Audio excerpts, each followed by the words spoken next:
আশুলিয়ার ইউনিয়ন যুবদলের উদ্যোগে সাবেক প্রধানমন্ত্রী বেগম খালেদা জিয়ার দ্রুত আরোগ্য কামনায় দোয়া ও মিলাদ অনুষ্ঠিত হয়েছে। অনুষ্ঠানে অংশগ্রহণকারীরা বিশেষ দোয়া ও মোনাজাতের মাধ্যমে তার সুস্থতা কামনা করেন।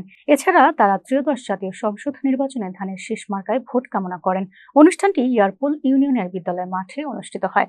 প্রধান অতিথি ছিলেন সাভার উপজেলা পরিষদের সাবেক ভাইস চেয়ারম্যান দেওয়ান মঈনুদ্দিন বিপ্লব। সভাপতি করেন ইউনিয়ন বিএনপির সভাপতি আব্দুল হাই আল হাদি। সভায় উপস্থিত ছিলেন বিএনপির সাংগঠনিক সম্পাদক মোহাম্মদ মনির হোসেন মোল্লা, সাধারণ সম্পাদক মোহাম্মদ দেলোয়ার হোসেন সরকার, থানা যুবদলের নেতারা, জেলা ছাত্রদলের সাবেক যুগ্ম সাধারণ সম্পাদক এবং অন্যান্য অঙ্গ ও সহযোগী সংগঠনের নেতাকর্মীরা।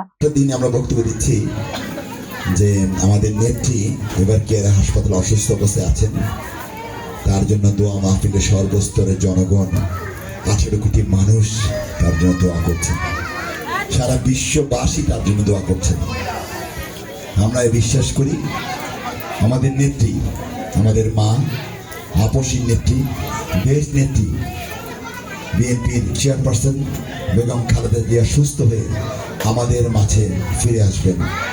আমরা তার আরেকটি বার সাবেক চেয়ারম্যান হিসেবে ঘোষণা দিয়ে গেলাম, এই এলাকায় আজকে থেকে মাস্তানি বন্ধ, চাঁদাবাজি বন্ধ, মাদক বন্ধ।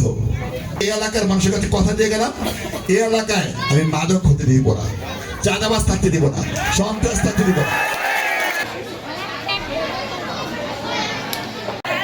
রমনের সৈনিক তারেক রহমান জামাত বলে কোন লোক এই দেশকে ভালোবাসে থাকেন, যে আপনার সন্তান এলাকার ছেলে আমাদের এলাকার মানুষের পাশে থাকতে পারে, ইতিমধ্যে আপনারা এই 1 বছর সবাইকে ধন্যবাদ, আপনাদের পাশে ছিল, আবারও থাকবেন।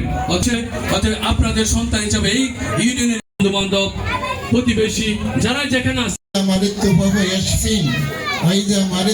আমাদের মা দেশ নেত্রী বেগম সাবেক চেয়ারম্যান হিসেবে ঘোষণা দিয়ে গেলাম, এই এলাকায় আজকে থেকে মাস্তানি বন্ধ, চাঁদাবাজি বন্ধ, মাদক বন্ধ।